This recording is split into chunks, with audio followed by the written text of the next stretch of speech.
아프리카에 유명한 점쟁이가 있었습니다. 이 점쟁이가 이런 점괘를 내었습니다. 올해 대기근이 들 것입니다. 이게 일파만파 그냥 온 남아프리카에 쫙 소문이 퍼졌어요. 사실 기근이 들 조짐은 아직 안 보이는 상태였습니다. 그런데도 사람들이 두려움에 떨었어요. 어떻게 살지? 어떻게 해야 되지? 급기야 2만 명의 농부들이 기근을 피해서 짐을 쌌습니다. 다 도시로 이주를 해버렸어요. 어떤 현상이 벌어졌느냐면 갑자기 농부가 2만 명이 없어지니까 곡식을 돌볼 사람이 없는 거예요. 그래서 그대로 곡식이 말라 비틀어져 버렸습니다. 실제로 대기근이 일어난 거예요. 그런데 그 해에 남아프리카에 비가 평소보다 오히려 더 많이 왔었대요. 충분히 내렸대요. 기온도 그 어느 때보다 좋았대요. 그런데 기근이 내린 거예요. 무엇 때문에? 점쟁이의 말 한마디 때문에. 사람들의 마음이 무너져 내려서.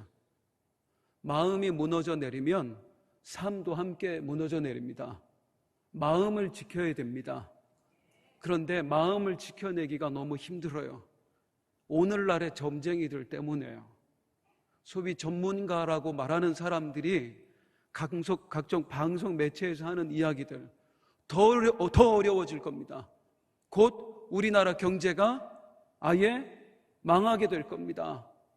그 수준까지 될 거라는 이 오늘날의 전문가라고 하는 현대판 점쟁이들 소리 때문에 우리의 마음이 무너져 내립니다. 뭐라도 해야 될 것 같아요. 그 도시로 떠났던 농부들처럼 이민이라도 가야 될까? 그런 생각까지 들 정도입니다.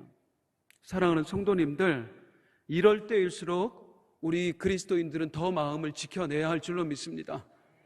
세상에서 들려오는 소리가 아니라 우리는 하나님의 말씀에 귀를 기울여야 됩니다. 하나님의 말씀을 듣고 살아야 됩니다. 물론 전문가들의 소리는 무시할 수 없습니다. 그들이 그냥 점쟁이라고 제가 표현했지만 사실은 그렇지 않잖아요. 정확한 분석, 통계에 의해서 미래를 전망한다고요. 이렇게 어려워질 거라고 이야기를 한다고요. 그들이 말하는 이야기가 상당 부분 일리 있습니다. 실제로 그렇게 되기도 해요. 그런데 이 전문가들의 말이 다 맞았더라면요, 오늘 대한민국은 없었어야 돼요.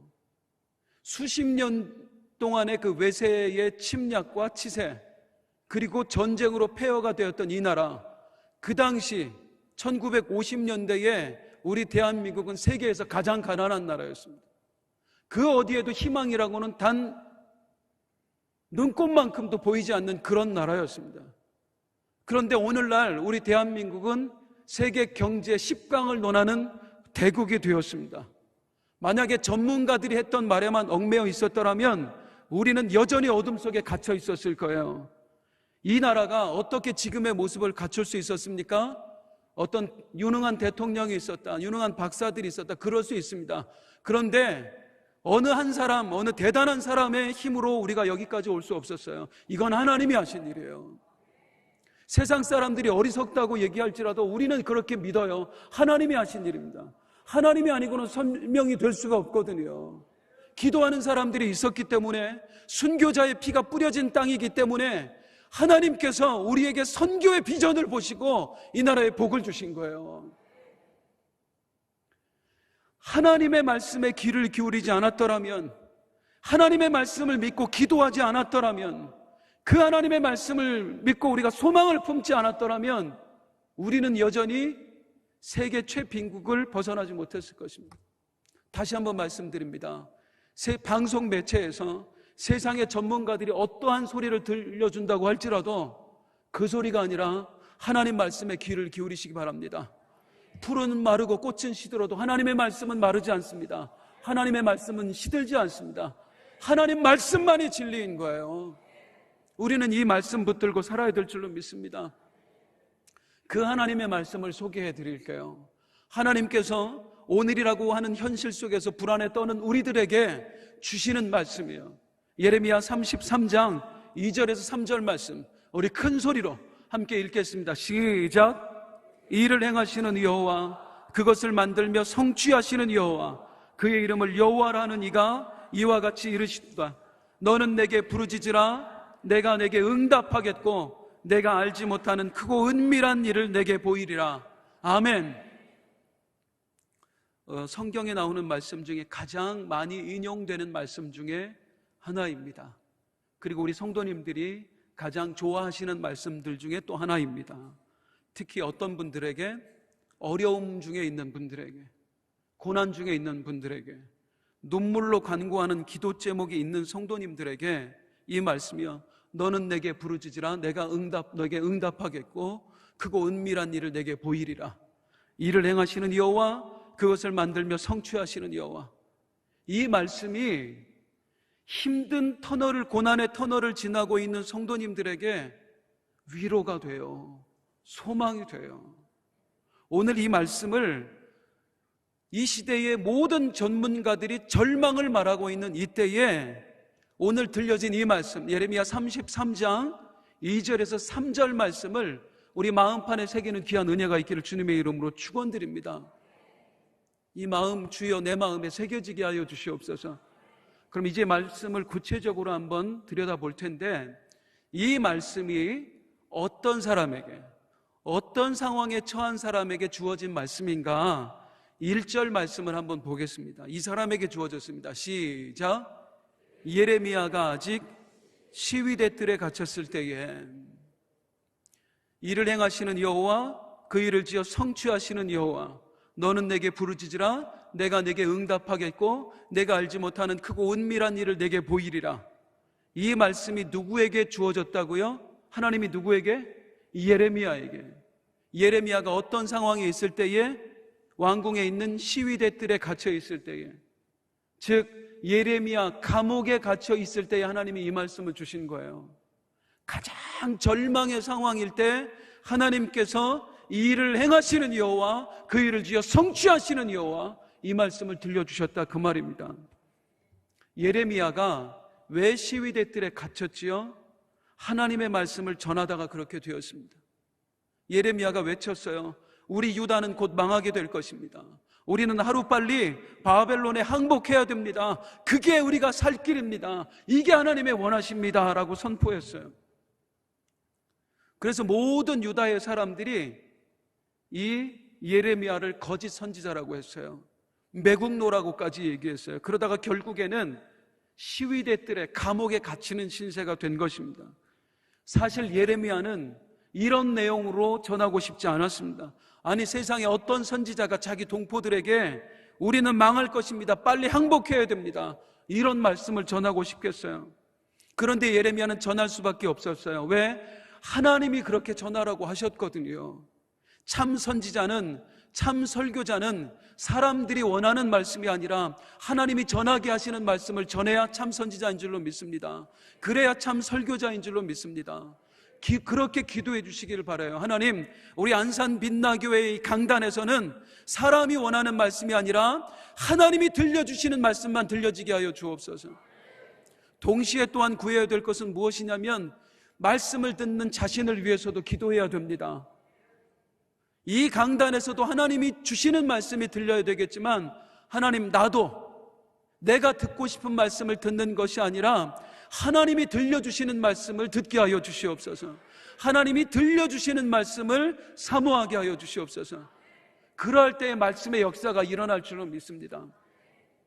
자, 하나님께서 말씀을 전하라고 하셨고, 예레미야는 그 하나님이 전하시라 하는 말씀을 전했어요. 그러다가 어떻게 됐어요?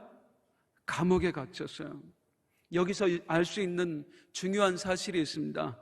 하나님 말씀에 순종해도, 또 하나님 위에서 살아도 얼마든지 어려움에 처할 수 있다는 것입니다. 얼마든지 그럴 수 있다는 거예요. 우리가 지난 5주간 이 금요 성령 터치 때마다 간증자들을 모셨습니다. 그리고 간증의 말씀을 들었었습니다. 지난주 마지막 5주차 때 기억나시죠? 이샘물 선교사님이요. 그분은 어떤 삶을 살았지요? 안락한 삶을 포기하고 선교사로 헌신했습니다. 그것도 모슬림 지역으로 갔어요. 가장 열악한 환경에 스스로 들어갔어요. 왜? 영혼 살리고 싶어서요. 복음 전하고 싶어서요. 하나님 마음을 기쁘게 해드리고 싶어서요. 우리 하나님 위해서 안락한 삶을 포기하고 가장 열악한 환경에 스스로 들어간 거예요. 그런데 그 삶을 선택한 이샘물 선교사님에게 어떤 일이 벌어졌습니까? 두 자녀가 병에 걸렸어요. 그것도 현대의학으로 고칠 수 없다고 하는 불치병에 걸렸어요.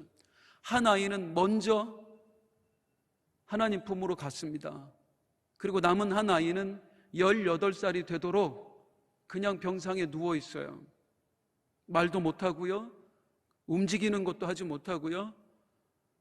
그저 숨도 혼자 스스로 쉬지 못해서 18살이 되도록 호흡기를 꽂고 있는 그런 상태예요. 우리 선교사님 네 분이 무엇을 잘못했지? 어떤 죄를 지었어요? 아니에요. 복음 전했어요. 하나님을 위해서 드려짐에 살았어요. 모든 걸 포기했다고요. 그런데 고난이 찾아왔어요. 사랑하는 성도님들, 의인도 고난받을 수 있습니다. 성경이 그걸 이야기해 주잖아요. 욥이 잘못해서 고난이 찾아온 게 아니에요. 의인인데도 불구하고 고난이 찾아왔어요. 다시 말씀드립니다. 하나님 뜻대로 살아도 고난이 올 수 있습니다. 믿음으로 살아도 힘든 일을 만날 수가 있습니다. 예레미야 선지자 마찬가지였습니다. 하나님께 순종해서 하나님의 말씀을 전했습니다. 그런데 그에게 고난이 찾아왔어요. 감옥에 갇혔다고요. 아니, 그러면 믿음으로 산다는 게 무슨 의미가 있습니까? 분명히 말씀드립니다. 딱 한 가지 확실합니다. 믿음으로 살면 하나님께 인정받습니다. 믿음으로 살면 하나님께 인정받아요. 지금 예레미야가 갇혀있는 곳이 어디였어요? 왕궁에 있는 시위대 뜰이 감옥이었습니다. 왕궁에 있는 감옥에 갇혀 있었어요. 그 예레미야에게 하나님의 말씀이 들려졌어요. 이를 행하시는 여호와, 그것을 지어 성취하시는 여호와가 이르노라. 이 왕궁에 얼마나 많은 사람이 있어요?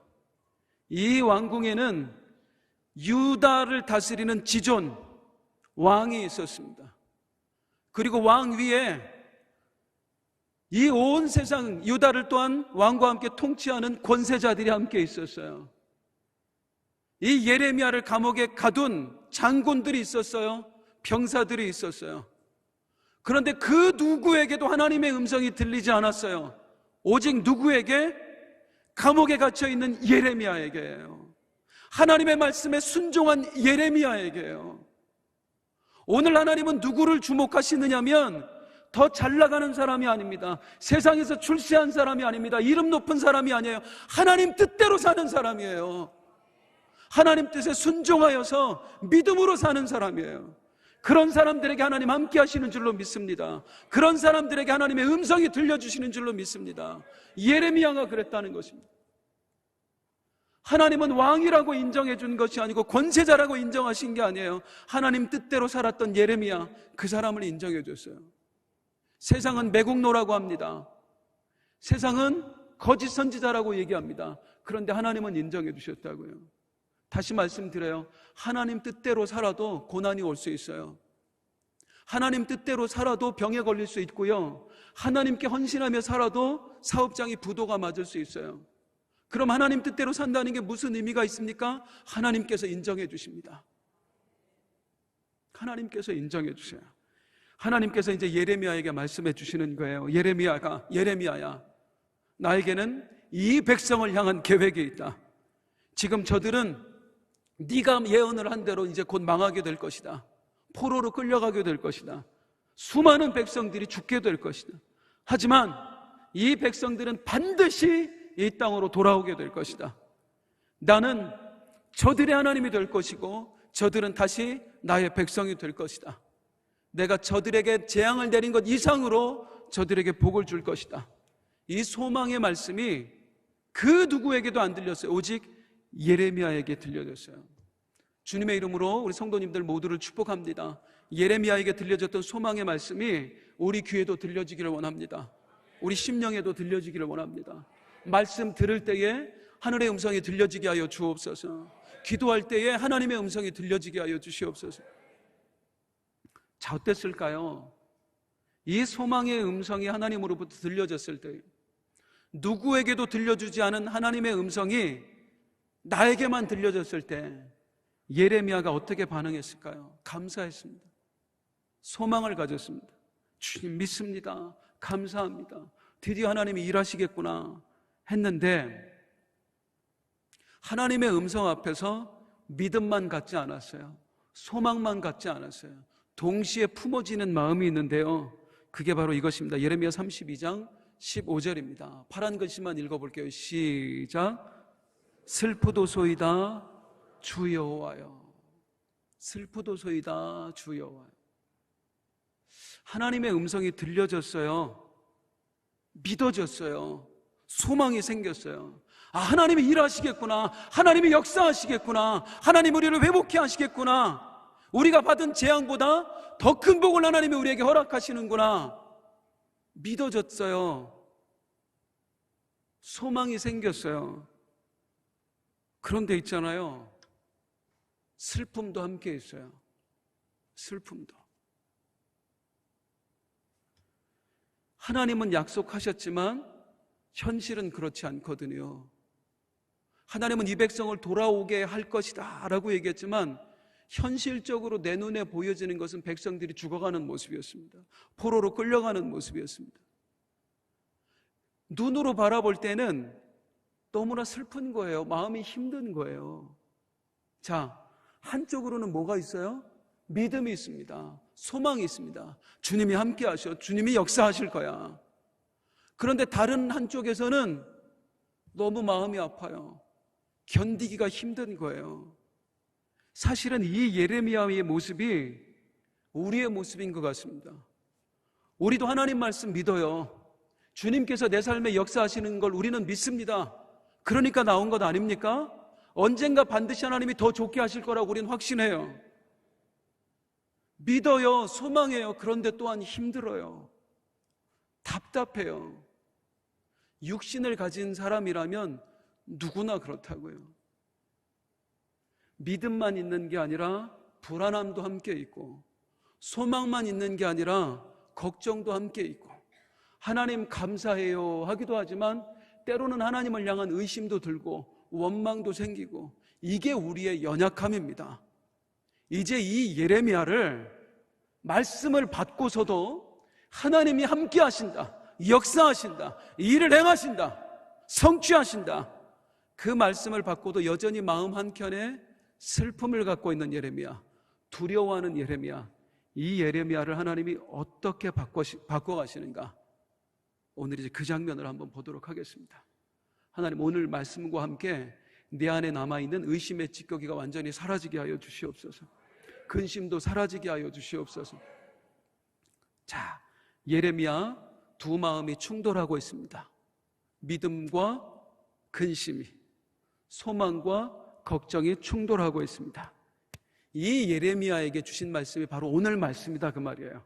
2절 말씀 다시 읽어볼게요. 2절 말씀에 시작. 일을 행하시는 여호와, 그것을 만들며 성취하시는 여호와, 그의 이름을 여호와라는 이가 이와 같이 이르시도다. 두려워하고 있는 예레미야에게, 두 마음 사이에서 갈등하고 있는 예레미야에게, 예레미야야, 나 여호와는 일을 행하는 여호와다. 그것을 만들며 성취하는 여호와다. 이제 이 의미를 말씀드리겠는데, 오늘 이 말씀 앞에서 우리 성도님들과 함께 너무나 중요한 사실 한 가지를 점검해 보고자 합니다. 그게 뭐냐면, 자, 하나님께서 일을 행하신다, 하나님께서 일을 성취하신다 할 때에 우리는 일을 행하시는 여호와, 일을 성취하시는 여호와, 이 하나님을 자꾸만 미래에만 적용을 해요. 미래에만. 무슨 말이냐면, 지금은 힘들어. 지금은. 왜? 하나님이 일을 하지 않으시니까. 하지만 언젠가는 반드시 하나님이 나를 위해 일하실 거야. 그래서 이 힘듦을 제해 주실 거야. 지금은 하나님이 약속하셨지만 잠시 그 약속을 묻어두셨어. 그래서 나에게 고통이 찾아오는 걸 거야. 하지만 시간이 지나면 언젠가 하나님의 때가 되면 반드시 하나님께서는 약속하신 것을 성취하실 거야. 지금은 힘들지만, 지금은 하나님이 일하시지 않지만 언젠간 하나님이 일해 주실 거야. 지금은 하나님께서 약속을 묻어두셨지만 언젠가는 하나님께서 반드시 이 약속을 성취하는 날이 올 거야. 이렇게 이 말씀을 받아들이면 우리는 이 두 마음에서 벗어날 길이 없습니다. 믿지만 불안할 수밖에 없어요. 다시, 일을 행하시는 여호와, 그 일을 지어 성취하시는 여호와를 미래에만 적용하면 우리는 늘 두 마음 가지고 살 수밖에 없어요. 믿지만 불안하고, 소망하지만 걱정이 되고, 원망도 되고. 분명히 말씀드리는 것은요, 우리가 못 느껴서 그렇지, 또 우리 눈에 보이지 않아서 그렇지, 일을 행하시는 여호와 하나님은 지금도 일하고 계십니다. 성취하시는 여호와 하나님은 미래에 성취하시는 분이 아니라 지금 내 삶에서 이미 성취하고 계십니다. 그런데 우리가 못 느끼는 거예요. 하나님은 일하고 계신데 내가 하나님이 일하시는 것을 못 느끼고 있는 거예요. 지금도 하나님은 성취하고 계세요. 그런데 그 성취하신 하나님을 내가 못 보고 있는 거예요. 분명히 말씀드립니다. 하나님은 지금도 일하고 계십니다. 하나님은 지금도 내 삶에 당신의 역사를 성취하고 계십니다. 최복희 권사님 간증 기억나세요? 본죽 창업주요.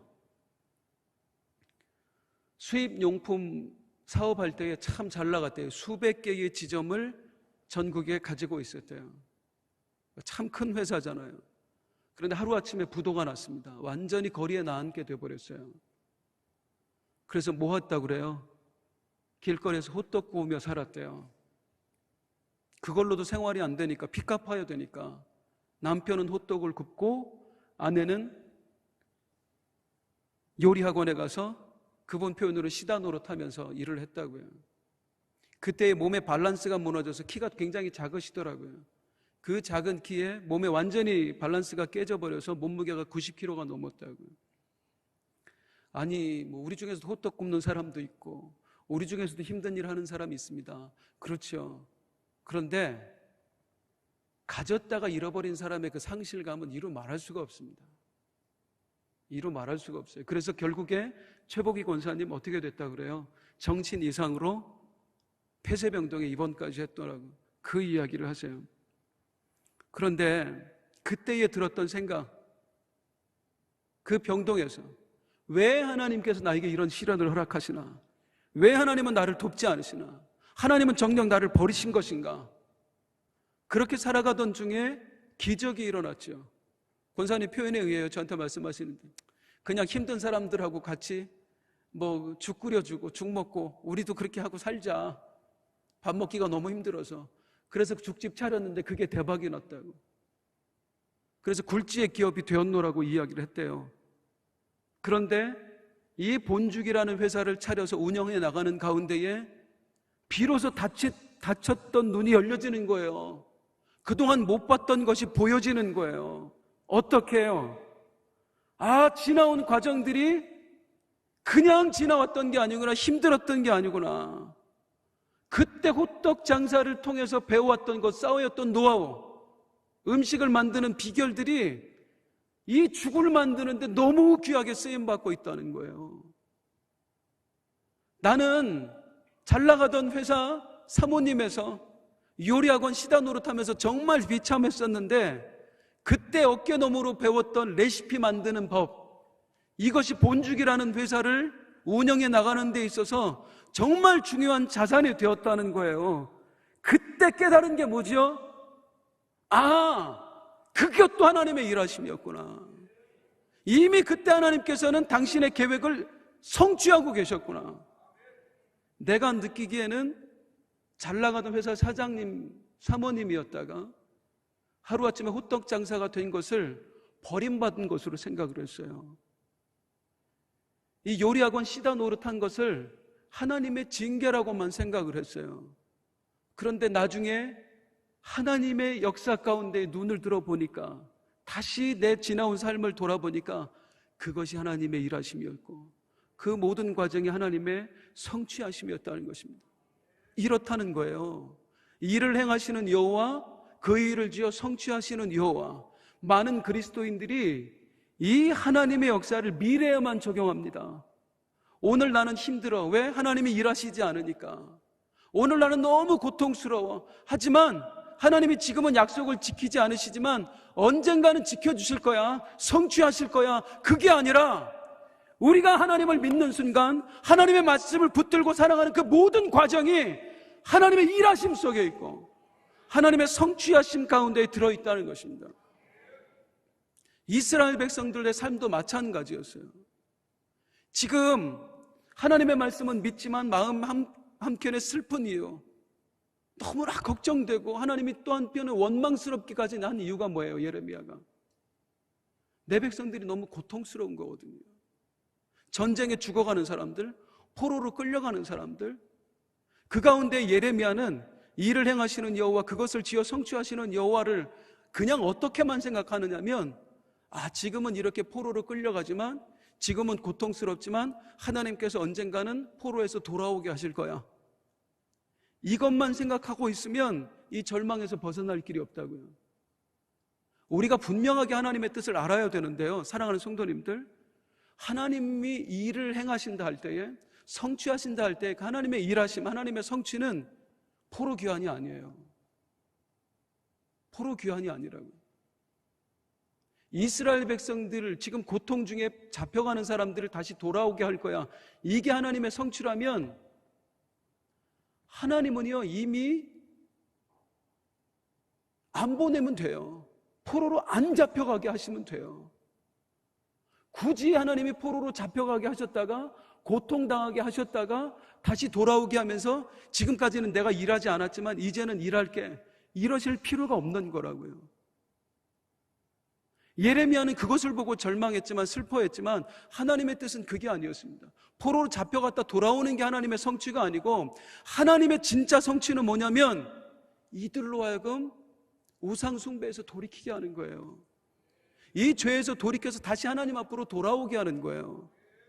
그 일을 위해서 하나님은 너무나 열심히 일하시는 겁니다.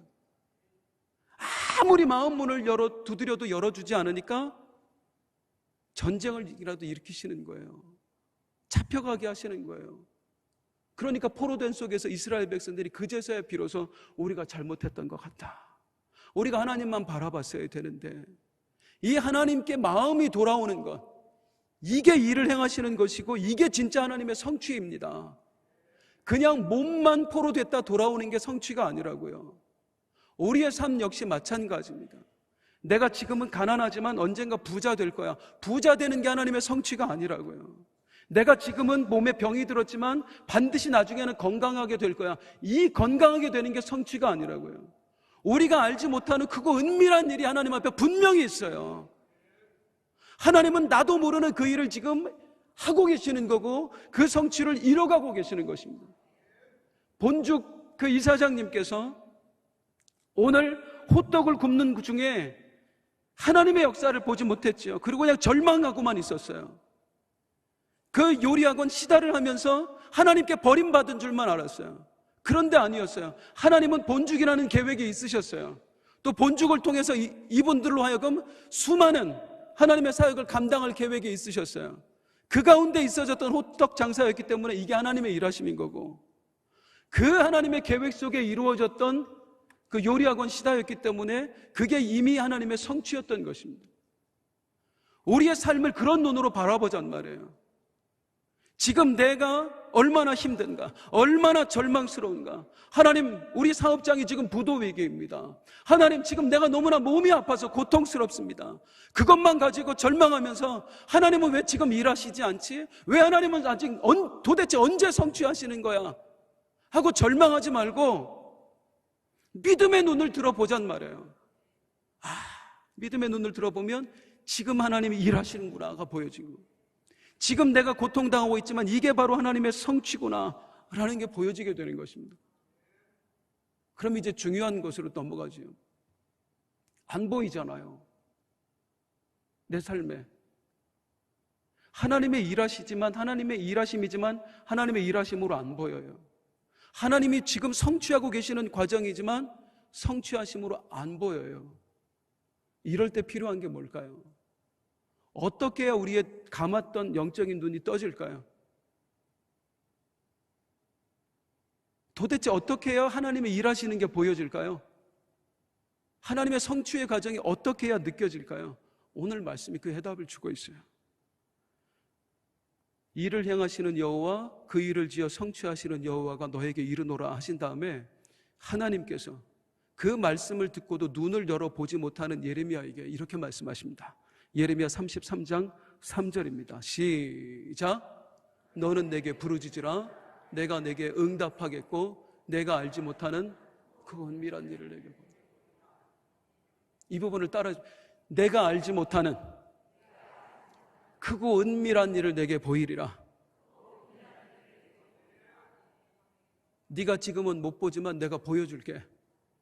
네가 지금은 깨닫지 못하지만 내가 깨닫게 해줄게.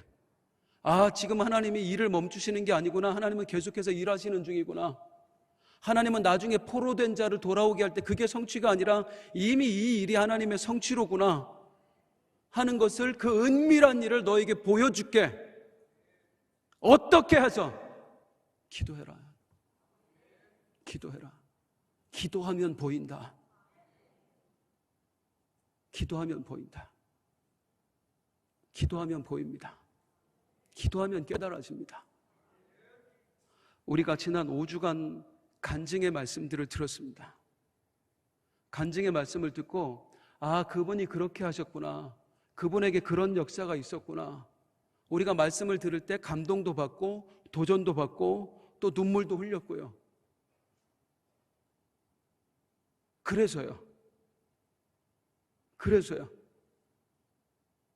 우리 최복희 권사님께서 지나온 자기의 삶의 과정이 하나님의 일하심이었다고 우리에게 간증했어요. 그래서요. 나도 지금 내 지나온 삶을 그런 눈으로 바라보고 있나요? 성도님들? 지나온 과정이 하나님의 지금 내가 고통당하고 있지만 이게 하나님의 일하심이야 라고 보여지고 있나요? 볼 수 없으면 간증 5주 동안 들었어도 의미가 없는 거예요. 그분이 내가 당했던 고통이 하나님의 일하심이었어요. 그게 나중에서야 보여졌어요. 그 간증을 우리가 들었으면 우리는 지금 어떤 상태여야 되냐면은 내 삶에 일어나고 있는 일이 하나님의 일하심으로 보여져야 돼요. 지금 힘들고 고통스러운 터널을 지나고 있지만 이게 하나님의 성취로구나, 그게 마음에 느껴져야 돼요. 그런데 묻겠습니다. 느껴지느냐고요? 보여지느냐고요? 그냥 이렇게 지나가면 아무 의미가 없다, 그 말입니다. 하나님, 그들처럼 우리도 간증하는 인생이 되게 해주세요. 그들이 봤던 하나님의 역사를 나도 보게 해주세요. 진짜 그렇게 돼야 의미가 있는 것 아닙니까? 5주 동안 외부 강사 모신 의미가 있는 것 아니에요? 오늘 그 비결을 말씀드리는 거라고요. 크고 은밀한 일, 하나님의 역사를 네가 볼 수 있는 비결이 있다. 아, 하나님의 일하시고 있구나. 네가 눈을 뜰 수 있는 비결이 있다. 하나님의 비밀을 깨달을 수 있는 비결이 있다. 기도하라. 예레미야에게 하나님이 말씀해 주셨던 것처럼 슬퍼하고 있는 예레미야에게 하나님이 일하실 거야 라고 하지만 한편으로는 못 믿는 예레미야에게 기도해라. 그러면 볼 수 있을 거야. 이 말씀을 오늘 나에게 주신 말씀으로 받잔 말이에요. 그리고 기도를 해야 됩니다. 기도를 회복해야 됩니다. 그때 진짜로 보여질 거예요. 오늘 이 강단에서 들려지는 말씀을 들으면서 아, 그래, 맞아. 하나님이 일하고 계셨지. 하나님이 성취하시는 거야. 우리 죄송해요. 깨닫고만 돌아가면 아무 변화 없어요. 삶의 변화는. 아무 변화 없어요. 진짜로 하나님이 눈을 열어주시는 걸 경험을 해야 됩니다. 진짜로 하나님이 주시는 확신을 가슴에 심어야 됩니다. 그 하나님이 주시는 것들로 내 안에 있는 이 의심들, 이 걱정들 다 몰아내야 돼요. 그 비결이라고요. 기도는 그거라는 거라고요. 단순히 기도해서 응답 분명히 받습니다. 응답 주십니다. 그런데 응답만 주시는 게 아니라 하나님이 내 삶에 심어 놓으신 크고 비밀한 일, 크고 은밀한 일, 그 하나님의 역사를 볼 수 있는 눈을 열어준다고요. 오늘 그것을 위해서 기도할 거거든요. 오늘 그것을 위해서요. 분명히 다시 말씀드려요. 내 삶에 하나님의 계획하심이 있어요. 그 계획은 지금도 진행 중이에요. 하나님은 이미 일하고 계셔요. 하나님은 성취하고 계세요. 그런데 우리가 이 사실을 모르고 늘 하나님 앞에서 하나님 도대체 언제 일하실 거예요? 하나님 도대체 언제 성취해 주실 거예요? 이렇게 신앙생활하면 여전히 불안해서 벗어날 수가 없습니다. 염려에서 자유할 수가 없습니다. 진짜 현실은 뭐냐면 하나님은 지금도 일하고 계시고 지금 모든 과정이 성취하고 있는 과정이고, 우리가 이것을 볼 수 있을 때, 이것을 깨달을 때에, 이걸 마음에 새길 때에 비로소 능력 있는 신앙인이 될 수 있는 것입니다. 그것을 해보자는 거예요. 뭐로? 비결을 알려주시니까 기도로 눈을 열게 하시고, 기도로 마음문이 열리게 하여 주시고, 기도로 믿음을 심어지게 하여 주시옵소서. C.T. 스터드라고 하는 선교사가 있습니다. 이 C.T. 스터드 선교사가 아프리카에 선교를 가서 조그마한 선교관을 짓고 거기에서 이제 아프리카 아이들을 키웠어요. 키우면서 거기서 열심히 복음을 전하는 거예요. 그런데 어느 날 그 선교관에 큰 일이 생겼습니다. 이제 그 일을 이 스터드 선교사가 영국에 있는 자기 아내에게 편지로 이제 적어서 보낸 내용이에요. 여보, 오늘 하나님의 보호하심을 경험했어. 뭐라고 하냐면, 아니 오늘 아침에 식사하는데 아이들이 막 달려와서 얘기하는 거예요. 선교사님, 침대에 뱀이 있어요. 침대에. 아니 그러고 가서 보니까 담요를 들춰보니까 거기에 초록색 뱀이 있더래요. 그 뱀은 원주민이 미리 알려줬는데 그 아프리카에서 가장 위험한 독사, 그 독사가 자는 사이에 침대에 들어와서 같이 있었던 거예요. 이야, 큰일 날 뻔했다. 그러면서 아내한테 뭐라고 얘기했냐면, 나는 그 독사가 있는 줄로 모르고 밤새 골아 떨어져서 잠을 자고 있었던 거예요. 그러면서 하는 말이, 나는 밤새 잠을 잤지만 우리 하나님이 보내신 천사는 한숨도 안 자고 나를 지켜줬어. 똑같은 상황 속에서 한번 생각을 해보세요. 내가 만약에 선교를 갔는데 지금 들춰보니까 독사가 들어있다. 그럼 어떤 마음 드시겠어요? 큰일 날 뻔했네. 여기 살 곳이 안 되네. 빨리 지금 어디 뭘부터 보수를 해야 되겠다. 어떻게 해야 되겠다. 아니면 지역으로 옮겨야 되겠다. 뭘 해야 되겠다부터 하시겠어요? 아니면은 거기서 이야, 천사가 나를 지켜주시는구나. 이러니까 선교할 맛 나지.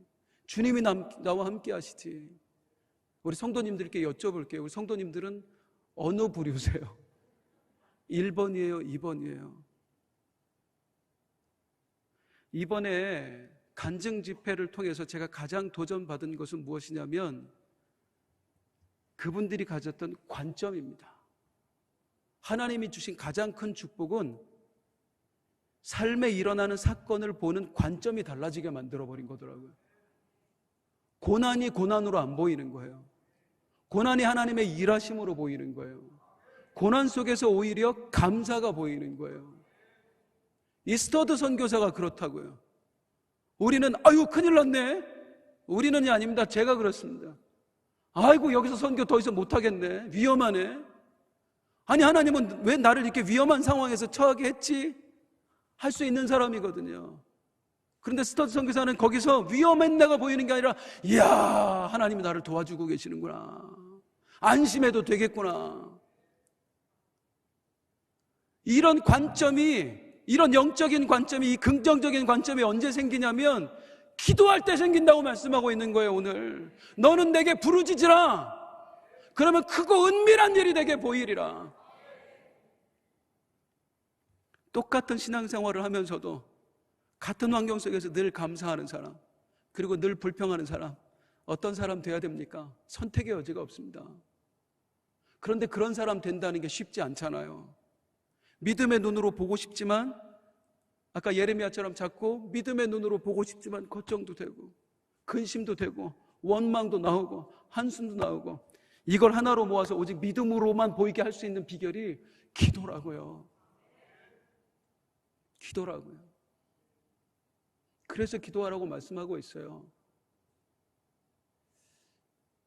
이제 여쭙겠습니다. 기도하고 계십니까?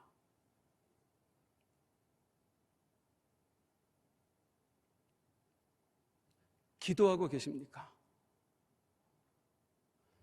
하나님의 역사가 눈으로 보여질 만큼 충분히 기도하고 계십니까? 두 마음이 아니라 온전히 하나의 마음, 믿음으로만 합쳐질 수 있을 만큼 충분히 지금 기도하고 계십니까? 기도해야 돼요. 금요 성령 터치에 나오셨습니까? 라고 묻는 게 아닙니다. 저는 기도하고 계십니까? 라고 묻고 있는 겁니다. 새벽 예배 나오고 계십니까? 라고 물은 게 아닙니다. 기도하고 계십니까? 라고 묻고 있는 겁니다. 진짜 기도하고 계십니까? 기도해야 됩니다. 기도 안 하면 못 살아요. 아니, 그 언론 매체에서 들려오는 그 절망적인 소리들 우리가 어떻게 이겨내요? 기도 외에 무엇으로 이겨내요? 하나님의 말씀 아무리 읽는다고 이게 믿어지나요? 마음에 다가오나요? 기도할 때 이 말씀이 실제가 되는 거예요. 기도할 때 말씀이 능력이 되는 거예요. 기도해야 돼요. 목사님, 환경이 허락되지 않습니다. 환경이 안 되는 게 아니라 믿음이 없는 겁니다. 진짜로 기도해서 하나님이 역사하실 거라고 믿으면 환경이 뭐가 문제가 되겠어요? 시간이 없어요. 죄송합니다. 시간이 없는 게 아니라 믿음이 없는 겁니다. 시간은 얼마든지 만들 수 있습니다. 시간은 얼마든지. 어떤 한 분을 보면서 제가 참 도전받았어요. 힘들고 어려울 때에. 진짜로 힘들었어요. 시간 없었어요. 그런데 그 시간을 쪼개고 쪼개서 기도하는 시간을 만드는 거예요. 하나님 앞에 먼저 약속하고. 그리고 몇 년 동안을 매일 퇴근할 때마다 소예배실에 들려서 1시간 부르짖고 가시더라고요. 만들면 있더라고요. 우리 장로님 한 분에게 제가 감동받았어요. 새벽 예배 차 안에서 들으신대요. 유튜브 틀어놓고 운전하면서 들으면서 가는 거예요. 왜? 너무 일찍 출근하니까 도저히 시간이 안 되시니까. 그리고 새벽 예배 유튜브로 드리고 그 차 안에서 회사 갈 때까지 부르짖으면서 가시는 거예요. 시간이 없는 게 아니에요. 우리가 안 만드는 거예요. 제가 가끔 이제 외부에 집회를 나갈 때가 한 번 있어요. 한 번씩 있어요. 그 소식을 들으시면 우리 장로님이나 집사님들이 이제 그렇게 말씀하시는 분들이 있어요. 운전해주고 싶다고. 이제 저를 사랑해서 저를 위해서 해주는 거죠. 뭐 1시간, 2시간 운전해서 가서 말씀 전하고 오시면 또 힘드실까봐. 그러면 제가 정중하게 아니에요. 그냥 감사한데 제가 혼자 갈게요. 했던 적이 몇 번 있어요. 왜 제가 혼자 가는 줄 아세요? 기도하고 싶어서요. 기도하고 싶어서요. 1시간 반, 2시간 운전하면서 그 집회 현장 갈 때까지 차 안에는 좋아요. 나 혼자 있으니까 너무너무 좋아요. 주여! 오늘 역사가 일어나게 하시옵소서. 말씀 전할 때 능력이 나가게 하시고 그 말씀을 듣는 우리 성도님들 회복되게 하시고. 시간 없어서 어떻게 하지가 아니라 만들면 얼마든지 있다고요. 우리가 기도하지 않는 이유는 환경이 허락돼서도 아니고요, 시간이 없어서도 아니고 솔직히 안 믿는 거예요. 진짜 기도에서 능력이 나타나는 걸 우리가 못 믿는 거예요. 믿으면 어떻게 살아도 할 수 있었어요. 오늘 그 기도가 회복되는 이 시간이 되기를 소망합니다. 간증 들어서 회복되는 게 아니라 간증 듣고 마음에 품고 기도할 때에 그들이 겪었던 그 간증의 역사 우리에게도 주실 줄로 믿습니다. 우리에게도 역사가 일어날 줄로 믿습니다. 그들이 가졌던 긍정의 눈, 하나님 그들만이 아니라 나도 갖게 하여 주시옵소서. 내 삶에도 회복이 일어나게 하여 주시옵소서. 너무나 안타까운 건 코로나 지나면서 우리가 전도도 무너졌지만 기도도 완전히 무너져 버렸다는 거예요. 코로나가 너무나 많은 걸 바꿔놨어요. 코로나 지나면서 이제 목장도 안 모이는 목장이 너무 많아요. 기도도 다 무너져 버렸어요. 전도도 무너져 버렸어요. 이대로 그냥 우리가 가는 대로 가면 안 돼요. 회복해야 됩니다. 그 중에 첫 번째는 일단은 기도인 줄로 믿습니다. 하나님, 기도하는 척이 아니라 진짜 기도하게 하시고, 기도에서 능력이 언제 나타날 거야가 아니라 기도하면서 진짜 능력을 경험하게 하여 주시옵소서. 오늘이 그 기도의 능력을 회복하는 밤이 되기를 소망합니다. 우리 함께 이제 찬송할 텐데, 오늘 찬송은 옛날 찬송 제가 뽑았습니다. 기도하자 우리 마음 아파요. 이 찬송 할 건데요, 반복해서 할 거예요. 그 찬송의 가사로 내 심령에 못을 박아버리세요. 망치로 기도하자 호승아, 기도하자 호승아 라고 오늘 이 찬양을 부르면서 내 심령을 깨우는 이 밤이 되기를 주님의 이름으로 축원합니다. 우리 함께 일어나서 찬송하겠습니다.